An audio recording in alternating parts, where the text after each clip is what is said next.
ನಮಸ್ಕಾರ ಸ್ನೇಹಿತರೆ, ನಾನು ನಿಮ್ಮ ಮಲ್ಲೇಶ್ ಜೆ ರೇಷ್ಮೆ ರಾಜು ಯೂಟ್ಯೂಬ್ ಚಾನಲ್ಗೆ ಸ್ವಾಗತ. ನಾನು ಬಹಳಷ್ಟು ದಿವಸಗಳಿಂದ ವಿಡಿಯೋಗಳನ್ನು ಮಾಡಿಲ್ಲ. ಇನ್ನು ಮುಂದೆ ವಿಡಿಯೋಗಳನ್ನು ಕಂಟಿನ್ಯೂ ಮಾಡಬೇಕಂತೇಳಿ ಅಂದ್ಕೊಂಡಿದ್ದೀನಿ.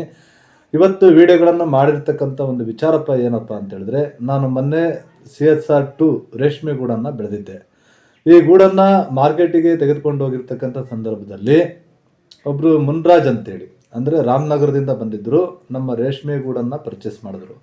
ಅವರು ರೇಷ್ಮೆ ಗೂಡನ್ನು ಪರ್ಚೇಸ್ ಮಾಡಿ ನಾವು ಮಾತಾಡಿದಾಗ ಒಂದು ವಿಚಾರವನ್ನು ನಾವು ಚರ್ಚೆ ಮಾಡಿದ್ವಿ. ಏನಪ್ಪ ಅದು ವಿಚಾರ ಅಂತ ಹೇಳಿದ್ರೆ, ಇವತ್ತು ಏನು ನಮ್ಮ ರೇಷ್ಮೆ ಉದ್ಯಮದಲ್ಲಿ ಒಂದು ದಿನಕ್ಕೆ ಕೋಟ್ಯಾಂತರ ರೂಪಾಯಿ ಆದಾಯ, ಒಂದು ನಷ್ಟವನ್ನು ಅನುಭವಿಸ್ತಾ ಇದ್ದಾರೆ ನಮ್ಮ ರೇಷ್ಮೆ ರೈತರು ಅಂತೇಳಿ ಅನ್ನೋ ಒಂದು ವಿಚಾರ.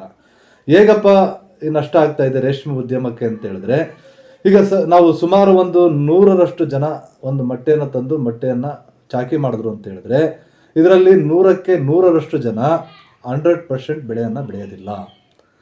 ಹೇಗಪ್ಪ ಅಂತ ಹೇಳಿದ್ರೆ, 25% ಜನ ಯಾವುದಾದ್ರೂ ಒಂದು ಔಷಧಿಯನ್ನು ಹೊಡೆದಿರ್ತಾರೋ, ಆ ಹುಳು ಸೊಪ್ಪು ತರೋದು, ಆ ಸೊಪ್ಪು ಬೆಳೆ ಫೇಲ್ಯೂರ್ ಆಗ್ತಕ್ಕಂಥದ್ದು, ಚಾಕಿಯಲ್ಲಿ ಫೇಲ್ಯೂರ್ ಆಗ್ತಕ್ಕಂಥದ್ದು, ಹೀಗೆ ಅನೇಕ ನಷ್ಟವನ್ನು ಅನುಭವಿಸ್ತಾರೆ. ಅದರಲ್ಲಿ ಇನ್ನೊಂದು 25% ಜನ ಏನಪ್ಪ ಅಂತ ಹೇಳಿದ್ರೆ, ಒಂದು 20 kg 30 kg ಈ ಥರ ಬೆಳೀತಕ್ಕಂಥದ್ದು, ಅರ್ಧ ಬೆಳೆ ಬೆಳೀತಕ್ಕಂಥದ್ದು, ರೋಗಗಳಿಗೆ ತುತ್ತಾಗ್ತಕ್ಕಂಥದ್ದು. ಈಗ ಒಂದು ಔಷಧಿಗಳನ್ನು ಯಾವ್ದು ಹೊಡಿಬೇಕು ಅಂತೇಳಿ ಸರಿಯಾದ ಒಂದು ವಿಚಾರ ಗೊತ್ತಿಲ್ಲದೆ ಇರ್ತಕ್ಕಂಥದ್ದು, ಈ ರೀತಿಯಾಗಿ ಬೆಳೆಗಳನ್ನು ಕಳ್ಕೊತಾರೆ. ಇನ್ನೊಂದು 25% ಅಷ್ಟು ಜನ ಒಂದು 50 kg 60 kg ಇಳುವರಿ ತೆಗಿತಕ್ಕಂಥದ್ದು, ಗೂಡಿನ ಗುಣಮಟ್ಟ ಇಲ್ಲದೆ ಇರತಕ್ಕಂಥದ್ದು, ಈ ರೀತಿಯ ಒಂದು ನಷ್ಟವನ್ನು ಅನುಭವಿಸ್ತಾರೆ.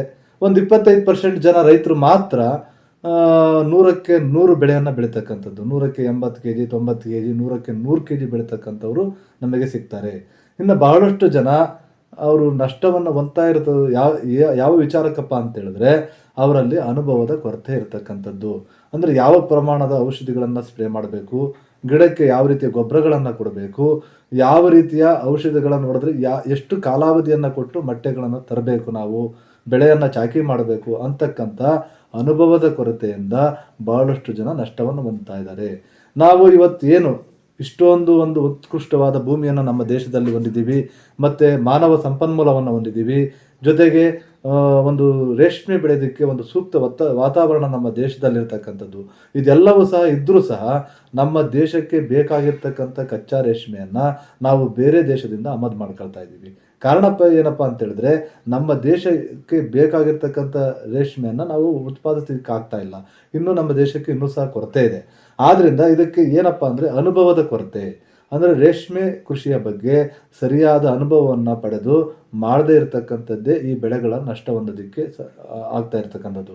ಅಂದರೆ ನಾವು ಒಂದು ಗುಣಮಟ್ಟದ ಸೊಪ್ಪನ್ನು ಯಾವ ರೀತಿ ಬೆಳಿಬೇಕು, ಅದರ ಜೊತೆಗೆ ಹುಳುಗಳನ್ನು ಹೇಗೆ ನಿರ್ವಹಣೆ ಮಾಡಬೇಕು, ಯಾವ ಕಾಲದಲ್ಲಿ ಯಾವ ರೀತಿ ನಿರ್ವಹಣೆ ಮಾಡಬೇಕು. ಈಗ ನಾವು 4 ಬೆಳೆ ಬೆಳೆದ್ವಿ ಅಂದರೆ 4 ಬೆಳೆಯನ್ನು 4 ರೀತಿಯಲ್ಲಿ ಮಾಡಬೇಕಾಗುತ್ತೆ. ಅಂದರೆ ಮಳೆಗಾಲದಲ್ಲಿ ಯಾವ ರೀತಿ ಬೆಳಿಬೇಕು, ಬೇಸಿಗೆ ಕಾಲದಲ್ಲಿ ಯಾವ ರೀತಿ ಬೆಳಿಬೇಕು, ಚಳಿಗಾಲದಲ್ಲಿ ಯಾವ ರೀತಿ ಬೆಳಿಬೇಕು. ಒಂದೇ ರೀತಿಯ ನಾವು ಬೆಳವಣಿಗೆಯ ಒಂದು ಕ್ರಮವನ್ನು ಅನುಸರಿಸಿ ಬೆಳೆದ್ರೆ ಖಂಡಿತ ನಾವು ರೇಷ್ಮೆ ಬೆಳೆಯನ್ನು ಬೆಳೆಯೋದಕ್ಕಾಗಲ್ಲ. ಆದ್ದರಿಂದ ಇದೆಲ್ಲ ಅನುಭವವನ್ನು ತಿಳಿದಿರಬೇಕು. ನಾವು ಭಾಳಷ್ಟು ಜನ ರೈತರನ್ನು ನೋಡ್ತೀವಿ, ಈಗ ಭಾಳ ಒಂದು 50 ವರ್ಷ 60 ವರ್ಷ ಹಿಂದಿಂದ ಬಂದಿರತಕ್ಕಂಥ ಬೆಳೆಗಾರರು ತುಂಬ ಜನ ಇದ್ದಾರೆ. ಆದರೆ ಈ ಹೊಸದಾಗಿ ರೇಷ್ಮೆ ಬೆಳೆ ಬಂದಿರತಕ್ಕಂಥವ್ರು ಭಾಳ ಕಾಲ ಈ ರೇಷ್ಮೆ ಕೃಷಿಯಲ್ಲಿ ಉಳಿಯಲ್ಲ. ಕಾರಣ ಏನಂದರೆ, ಈ ಒಂದು ಬೆಳೆ ಮಾಡ್ತಾರೆ, 2 ಬೆಳೆ ಮಾಡ್ತಾರೆ, 1 ವರ್ಷ ಮಾಡ್ತಾರೆ. ಇದರಲ್ಲಿ ಬೆಳೆಗಳು ಕಂಟಿನ್ಯೂ ಅವರಿಗೆ ಅನುಭವದ ಕೊರತೆಯಿಂದ ಫೇಲ್ ಆದವು ಅಂತ ಹೇಳಿದ್ರೆ ಅವರು ಅದು ರೇಷ್ಮೆ ಕೃಷಿಯಿಂದ ಹಿಂದಕ್ಕೆ ಸರಿತಾರೆ. ಅದೇ ರೀತಿ ತುಂಬ ಜನ ಈಗ ಕೆಲವರು ಸರ್ಕಾರದಿಂದ ಅನುದಾನಗಳನ್ನು ಕೊಡ್ತಾರೆ, ಆ ಅನುದಾನಗಳಿಗೋಸ್ಕರ ರೇಷ್ಮೆ ಕೃಷಿಯನ್ನು ಮಾಡ್ತಾರೆ. ರೇಷ್ಮೆ ಅನುದಾನವನ್ನು ಪಡೆದ ತಕ್ಷಣ ಅವರು ಮತ್ತೆ ವಾಪಸ್ ಹೋಗ್ತಾರೆ.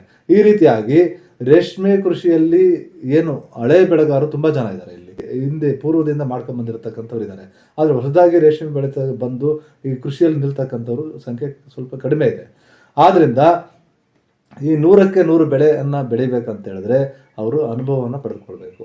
ಅನುಭವವನ್ನು ಪಡೆದಾಗ ಮಾತ್ರ ನಾವು 100ಕ್ಕೆ 100ರಷ್ಟು ಬೆಳೆಯನ್ನು ಬೆಳೆಯೋದಕ್ಕೆ ಸಾಧ್ಯ ಆಗುತ್ತೆ. ಆ ನಿಟ್ಟಿನಲ್ಲಿ ನಾನು ಇನ್ನು ಮುಂದೆ ನಾನು ಒಂದು ರೇಷ್ಮೆ ಮೊಟ್ಟೆಯನ್ನು ಚಾಕಿ ಮಾಡಿದಾಗಿಂದ ಹಿಡಿದು, ಅಂದರೆ ಮೊಟ್ಟೆ ತಂದಾಗಿಂದ ಮಾರ್ಕೆಟ್ವರೆಗೆ ಯಾವ ರೀತಿಯ ಒಂದು ಬೆಳೆಗಳನ್ನು ಬೆಳಿಬೇಕು ಅಂತಕ್ಕಂಥದ್ದನ್ನು ಈ ಸಾರಿ ನಿಮಗೆ ಪೂರ್ತಿ ಪ್ರಮಾಣದ ವಿಡಿಯೋಗಳನ್ನು ವಿಡಿಯೋ ಮಾಡಬೇಕಂತ ಇದ್ದೀನಿ. ಪ್ರತಿಯೊಬ್ಬರು ಸಹ ಎಲ್ಲ ವಿಡಿಯೋಗಳನ್ನು ನೋಡಿ. ಇದು ನಾನು ಏನಪ್ಪ ಅಂತ ಹೇಳಿದ್ರೆ, ನಾನು ಮುಂಚೆಯಿಂದ ಈಗ ಸುಮಾರು 22 ವರ್ಷದಿಂದ ರೇಷ್ಮೆ ಕೃಷಿಯಲ್ಲಿ ಮಾಡ್ಕೊಂಡು ಬಂದಿದ್ದೀನಿ. 22 ವರ್ಷದಿಂದ ಬಿತ್ತನೆ ಗೂಡನ್ನೇ ಬೆಳ್ಕೊಂಡು ಬಂದಿದ್ದೀನಿ. ಬಟ್ ಇವತ್ತಿಗೂ ಸಹ ಯಾವುದೇ ನಷ್ಟವಿಲ್ಲದೆ ಭಾಳ ಚೆನ್ನಾಗಿ ರೇಷ್ಮೆ ಗೂಡನ್ನು ಬೆಳ್ಕೊಂಡು ಬರ್ತಾ ಇದ್ದೀನಿ. ಇದಕ್ಕೆ ನಾನು ತಿಳ್ಕೊಂಡಿರ್ತಕ್ಕಂಥ ಅನುಭವ ಇದಕ್ಕೆ ಕಾರಣ. ಮುಂಚೆ ಬೆಳೆ ನಮಗೂ ಸಹ ಕೈ ಕೊಟ್ಟಿರ್ಬೋದು. ಹೊಸದಾಗಿ ನಾವು ರೇಷ್ಮೆ ಕೃಷಿ ಬಂದಾಗ ಅದರಲ್ಲೇ ನಾವು ತಲ್ಲೀನರಾಗಿ ನಾವೆಲ್ಲಿ ತಪ್ಪು ಮಾಡ್ತಾ ಇದ್ದೀವಿ, ಎಲ್ಲಿ ಎಡುತ್ತಾ ಇದ್ದೀವಿ ಅದನ್ನು ಸರಿಪಡಿಸ್ಕೊಂಡು ಬಂದಾಗ ಈಗ ನಾವು ಕರೆಕ್ಟಾಗಿ ರೇಷ್ಮೆ ಬೆಳೆಯನ್ನು ಬೆಳೆಯೋದಕ್ಕೆ ಸಾಧ್ಯವಾಗಿದೆ. ಈ ನನ್ನ ಅನುಭವವನ್ನು ನಿಮ್ಮೊಂದಿಗೆ ನಾನು ಶೇರ್ ಮಾಡ್ಕೊಳ್ತಾ ಇದ್ದೀನಿ. ನಾವು ಯಾವ ರೀತಿ ಮೊಟ್ಟೆಯನ್ನು ತೊಗೊಂಬರ್ತೀವಿ, ಯಾವ ರೀತಿ ಹುಳುಗಳನ್ನು ಚಾಕಿ ಮಾಡ್ತೀವಿ, ಯಾವ ಔಷಧಿಗಳನ್ನು ಸ್ಪ್ರೇ ಮಾಡ್ತೀವಿ ಅನ್ನೋದನ್ನು ನಿಮ್ಮ ಜೊತೆ ಪ್ರತಿ ವೀಡಿಯೋಗಳನ್ನು ನಾನು ಹಾಕ್ತಾಯಿದ್ದೀನಿ. ಎಲ್ಲರೂ ಸಹ ಪ್ರತಿಯೊಂದು ವೀಡಿಯೋಗಳನ್ನು ನೋಡಿ ನೀವು ಸಹ ಏನು ತಪ್ಪು ಮಾಡ್ತಾ ಇದ್ದೀರಾ ಅದನ್ನು ಸರಿಪಡಿಸಿಕೊಂಡು ನೀವು ಸಹ ಒಳ್ಳೆಯ ಬೆಳೆಗಳನ್ನು ಬೆಳೆಯುವಲ್ಲಿ ನೀವು ಸಹ ಯಶಸ್ವಿಯಾಗಿರಿ. ಮತ್ತು ನಮ್ಮ ದೇಶಕ್ಕೆ ಬೇಕಾಗಿರ್ತಕ್ಕಂಥ ರೇಷ್ಮೆ ನೂಲನ್ನು ನಾವೇ ಬೆಳೆದುಕೊಳ್ಳೋದ್ರ ಜೊತೆಗೆ ನಾವು ಬೇರೆ ದೇಶಗಳಿಗೆ ನಮ್ಮ ರೇಷ್ಮೆ ಗೂಡನ್ನು ರಫ್ತು ಮಾಡೋ ಮಟ್ಟಿಗೆ ನಾವು ನಮ್ಮ ದೇಶದಲ್ಲಿ ರೇಷ್ಮೆ ಕೃಷಿ ಬೆಳಿಬೇಕು ಅಂತಕ್ಕಂಥ ಒಂದು ಆಸೆಯನ್ನು ಇಟ್ಕೊಂಡು ನಾನು ಈ ವಿಡಿಯೋಗಳನ್ನು ಮಾಡ್ತಾಯಿದ್ದೀನಿ. ಆ ನಿಟ್ಟಿನಲ್ಲಿ ನೀವೆಲ್ಲರೂ ಸಹ ಇದರ ಒಂದು ಸದುಪಯೋಗವನ್ನು ಪಡಿಸಿಕೊಳ್ಳಿ ಅಂತ ಹೇಳ್ತಾ, ಇದುವರೆಗೂ ನನ್ನ ವಿಡಿಯೋವನ್ನು ನೋಡಿದ ನಿಮ್ಮೆಲ್ಲರಿಗೂ ಸಹ ಧನ್ಯವಾದಗಳು.